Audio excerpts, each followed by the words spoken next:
Ever walked right past a friend and like completely missed them? Right. Or maybe missed something super obvious right in front of you? Happens to all of us. Well, get ready, cause today we're diving deep into those moments We are. with The Invisible Gorilla. Ah, that's a good one. This book explores Yeah. the crazy gap between how we think our minds work and how they actually do. Right. So get ready for some like serious aha moments Yeah. as we uncover those everyday illusions Yeah. that shape how we see the world, remember events, Mm-hmm. and make decisions. And it's not just theoretical stuff. No. These illusions have real-life consequences, like big time. We'll see how they play out in things like eyewitness testimonies and even life-or-death situations like airplane landings, motorcycle safety. Okay, so let's start with a classic, the illusion of attention. Okay. You see less than you think you do. Way less. Have you ever heard of the invisible gorilla experiment? Oh, it's a famous one. It is. People watch this video where two teams are passing basketballs back and forth, and they're asked to count the passes made by one of the teams. Sounds simple enough. Super simple. But Yeah. here's the thing. Okay. While they're focused on counting someone in a gorilla suit, Oh, no. walks right through the scene, stops, beats their chest, and walks off. No way. And get this, Yeah. about half the people miss the gorilla completely. It's unbelievable. How can you miss something like that? It's called inattentional blindness. Okay. Our brains, they filter out information that they think is unimportant, Yeah. especially if it's unexpected. So think about it. If you're really focused on something specific, wouldn't your brain prioritize that over something totally random? Like a gorilla. Like a gorilla walking through. That makes sense. Yeah. But what's really unsettling is how this impacts real-life situations, Yeah. like eyewitness testimony. Oh, absolutely. The book talks about this case of Kenny Conley, a Boston police officer, Okay. who was chasing a suspect. Mm-hmm. And as he's running, he passes this group of officers who are beating another man. Conley claimed he didn't even see it, He didn't see it. leading to a perjury conviction. So was he lying? Or was his attention so focused on the chase that his brain blocked out the beating? Wow. It really highlights the serious consequences of inattentional blindness. So we're seeing less than we think. But is it possible that we're also remembering things incorrectly? Totally. The next illusion is the illusion of memory. Okay. Our memories aren't perfect recordings. They're more like reconstructions, Yeah. constantly being edited and reshaped by our current knowledge, our beliefs, even our emotions. You've probably experienced this yourself. Think about a time you were absolutely sure you remembered something and it turned out to be different. Oh, yeah. This happens because our minds, they love to fill in the gaps. They do. The book gives this great example with a word list experiment. Okay. They gave participants a list of related words, things like bed, rest, awake, tired. Mm-hmm. And later they were asked to recall those words. And a lot of them confidently added the word sleep to the list, Oh. even though it wasn't there. Wow. Their brains, they're looking for patterns and connections, so they just fill in the missing pieces. So if our brains are making up parts of our memories, how can we trust them at all? Well, it's not really about fabrication. It's more about connecting the dots based on what we already know and those associations. Okay. The problem is this can lead to distortions, especially with memories that are emotionally charged. Right. The book mentions a really interesting example with differing memories of this controversial incident involving basketball coach Bobby Knight. Okay. There was a video of him seemingly choking one of his players during practice. Oh. Knight. And the player had completely different recollections of what happened, Really? both shaped by their own perspective and how significant the event was to them personally. So even though they were both present for the same event, their memories painted different pictures. Almost as if we each have like our own internal script supervisor shaping the narrative of our past. Right. And speaking of script supervisors, the book uses them to illustrate that even trained professionals who are supposed to notice details can miss things. Of course. They're experts at spotting those continuity errors in films, those little slip-ups in wardrobe or props or dialogue. That most of us never even notice. Exactly. So even when we're paying attention, our brains can still be fooled. And script supervisors get to review the footage and get feedback. Right. Which we usually don't get in real life. And this ties into another fascinating illusion, the illusion of confidence. Ooh. We often misinterpret confidence as a direct measure of competence. Mm-hmm. Think about a time you were swayed by someone who seemed really confident, All the time. even if their ideas were a little iffy. Yeah, it happens all the time. We equate confidence with competence, but that's not always accurate. It's like our brains are saying, well, they seem so sure of themselves, they must be right. Exactly. This illusion tricks us into believing that outward confidence equals actual ability. And the book offers this compelling example with the Dunning-Kruger effect. Dunning-Kruger effect. This theory suggests that the less competent someone is in a certain area, the more likely they are to overestimate their abilities. So a little knowledge can be a dangerous thing, especially when paired with unwavering confidence. Makes me wonder, how does this illusion play out in situations where the stakes are really high? The book dives into the dangers of groupthink, Oh, yeah. where maintaining unity and projecting confidence become more important than voicing individual doubts, Right. even if it means making a potentially disastrous decision. This is especially concerning when we think about important decisions in areas like politics or finance, where overconfidence can have huge consequences. Absolutely. Another example the book highlights is the dynamic between doctors and patients. Oh, interesting. We often assume that a doctor's confidence reflects their competence, which makes it really tough to question their judgment even when we have concerns. Yeah, it's easy to feel intimidated in that situation and simply accept the doctor's word as law. It is. And the book also explores this powerful case that illustrates the dangers of relying on confidence as an indicator of accuracy. It's the story of Ronald Cotton, a man wrongly convicted of rape based on a confident eyewitness testimony. Oh, wow. This case just tragically demonstrates how deeply this illusion can impact our justice system. It emphasizes the importance of looking beyond confidence and seeking tangible evidence. It's a stark reminder that even with the best intentions, our brains can lead us astray. Yeah. This brings us to another illusion that's incredibly relevant to all of us. The illusion of knowledge. Yes. This is all about mistaking familiarity for true understanding. We often think we know way more about how things work than we actually do. Right. Chabris and Simons call this the illusion of explanatory depth. Okay. They give this great example in the book with a simple everyday object, a toilet. Most people, when pressed, can't fully explain how a toilet actually works, even though we use them all the time. Okay, confession time. I'm one of those people. I know how to use a toilet, but if you asked me to explain the inner workings, I'd be lost. And that's exactly the point. We often assume we understand things because they're familiar, but true understanding goes so much deeper. So it's not just about knowing what, it's about knowing WHY. Exactly. And sometimes the more we think we know, the less we actually do. The book even includes this little test called the penny test. Penny tests. Yeah, you've probably seen countless pennies throughout your life. Probably. But if you were asked to draw one from memory, could you accurately reproduce all the details? I remember trying this, and it's surprisingly difficult. We often overestimate the detail of our knowledge, assuming that familiarity equals deep understanding. And this illusion of knowledge can have serious consequences, especially in areas like financial markets where overconfidence and reliance on superficial information can lead to disastrous investment decisions. It's a valuable reminder to question our assumptions and seek out a deeper understanding of the things that matter most. Absolutely. And that brings us to another fascinating aspect of our flawed perceptions, the illusion of cause. Ooh, this one resonates with me. It's that feeling of blaming something for a problem even though there might not be a real connection. Like, I failed that test because my lucky pen ran out of ink. Exactly. Our brains are wired to seek patterns and explanations, even if they're not actually there. We're drawn to connect the dots, even if those dots are completely random. It's like we're all amateur detectives trying to crack the code of why things happen. But sometimes we jump to conclusions based on coincidence rather than actual evidence. The book uses the example of ice cream sales and drowning incidents. Okay. They tend to rise and fall together. So, Does that mean ice cream causes drownings? wait, what? Ice cream causes drowning? Obviously not. Of course not, but there's a correlation between the two. The hidden cause is actually summertime. People eat more ice cream in the summer, and they also swim more, leading to more drowning incidents. The correlation exists, but the causal relationship is misleading. So it's a classic case of mistaking correlation for causation. Just because two things happen at the same time doesn't mean one caused the other. And this illusion isn't just a harmless quirk, it can have real-world implications.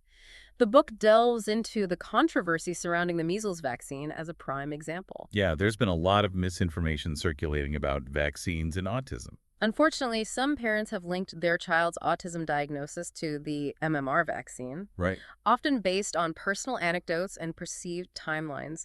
They see a correlation and assume a cause. It's understandable that parents would search for an explanation for their child's condition, but it's important to separate personal experience from scientific evidence. Absolutely. While personal stories can be really powerful and emotionally compelling, they don't necessarily reflect a true causal relationship.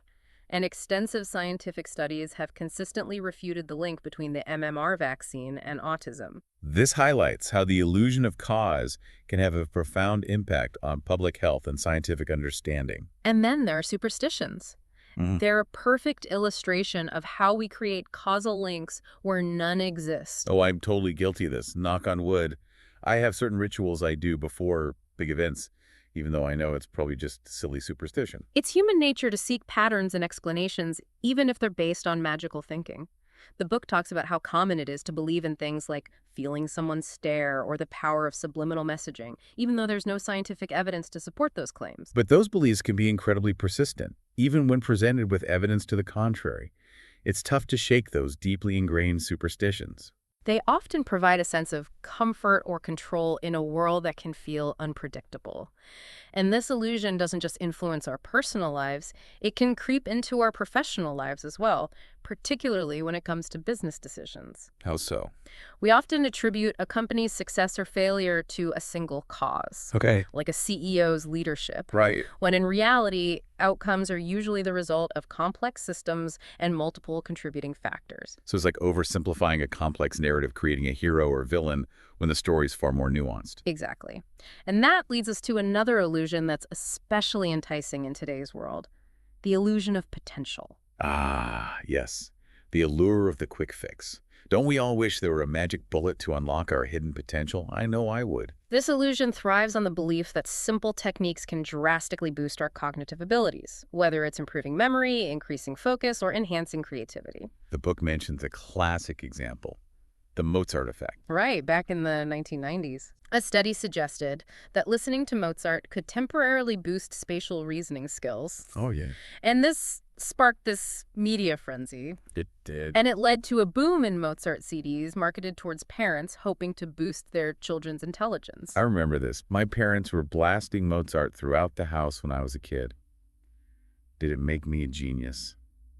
Well, the jury's still out on that one. The book delves into how the Mozart effect was largely misrepresented and overblown. Okay. While certain types of music might have some limited temporary effects on cognitive performance, it's not a shortcut to becoming a super genius. So while Mozart might not unlock hidden genius, it does raise an interesting question.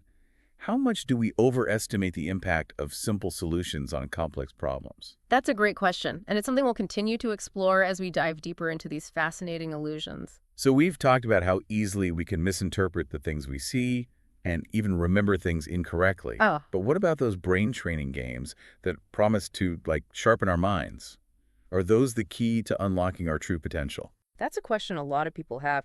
And while those brain training programs and apps are, super popular, the science behind their claims is often exaggerated. So those promises of, a sharper memory, increased focus, and, masterful multitasking are probably a bit too good to be true. Yeah, the book really emphasizes that while practice can definitely improve specific skills, those improvements rarely transfer to broader cognitive abilities. So in other words, becoming a Sudoku master won't necessarily help me remember where I left my car keys. Exactly. So there's no easy shortcut to becoming a mental ninja, no quick fix for a sharper mind. Exactly. Building genuine expertise, whether it's in music, chess, or critical thinking, requires deliberate practice, consistent effort, and most importantly, time. There's no magic bullet for cognitive enhancement. It's like anything else worth achieving, it takes dedication and effort. But knowing about these illusions can help us avoid falling for those tempting shortcuts. Absolutely. Understanding these illusions empowers us to approach the world with a healthy dose of skepticism and critical thinking.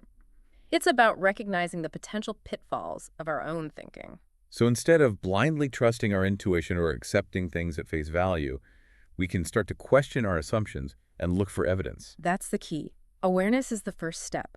By acknowledging that these illusions exist, we can start to spot them in our own lives and then take steps to, mitigate their influence. So what are some practical things we can do to avoid, like, falling prey to these illusions? The book offers some really good advice. For example, to combat inattentional blindness, we can make a conscious effort to broaden our focus, Okay.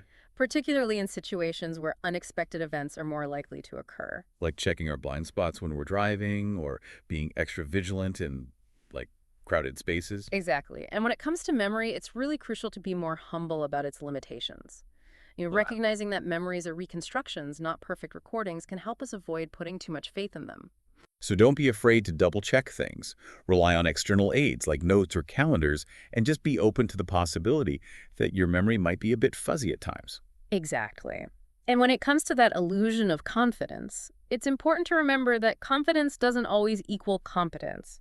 We need to look for evidence of ability, not just a convincing facade. So don't be swayed by a smooth talker or like a charismatic leader just because they exude confidence. Right. Ask for proof, seek independent verification, and don't hesitate to, like, challenge assumptions. To counter the illusion of knowledge, we need to actively test our understanding. Don't just assume you know something. Try to explain it, teach it to someone else, or apply it in a practical way. It's like that famous Feynman technique. If you can't explain it simply, you don't really understand it. Precisely.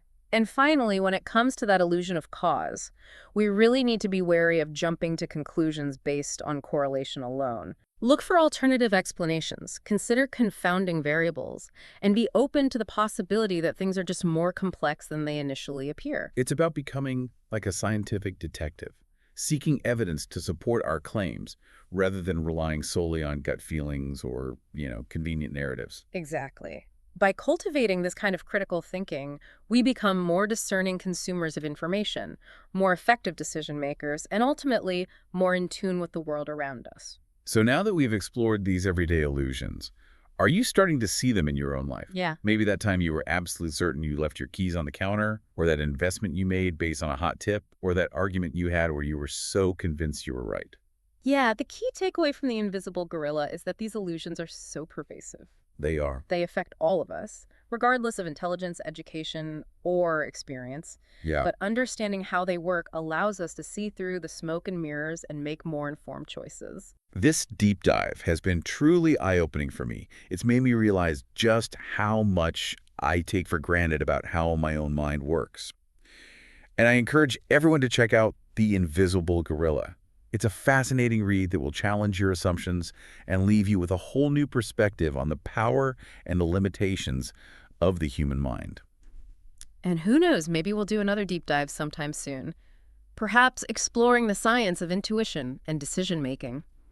Until then, keep those mental gears turning.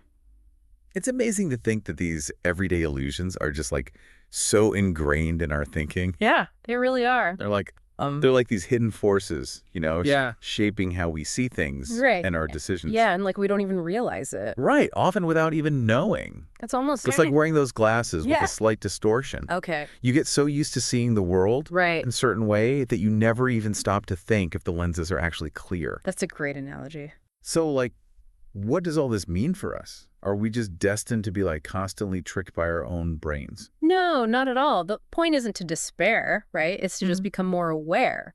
Yeah. So once you understand the illusions, Right. you can actually start to see them in action and make conscious choices to counter their effects. So knowledge is power in this case. Exactly. The more we understand about how our minds work, Yeah. the better equipped we are to navigate the world around us. Exactly. It's like learning the rules of a game. Okay. Once you know the rules, you can start to play strategically, right? You can anticipate those moves, avoid the pitfalls, Right. and just increase your chances of winning. So instead of being passive players Right. in this game of perception, Mm-hmm. we can become active participants, Yeah, right? Shaping our experiences and making more informed decisions. precisely. And it's an ongoing process, too.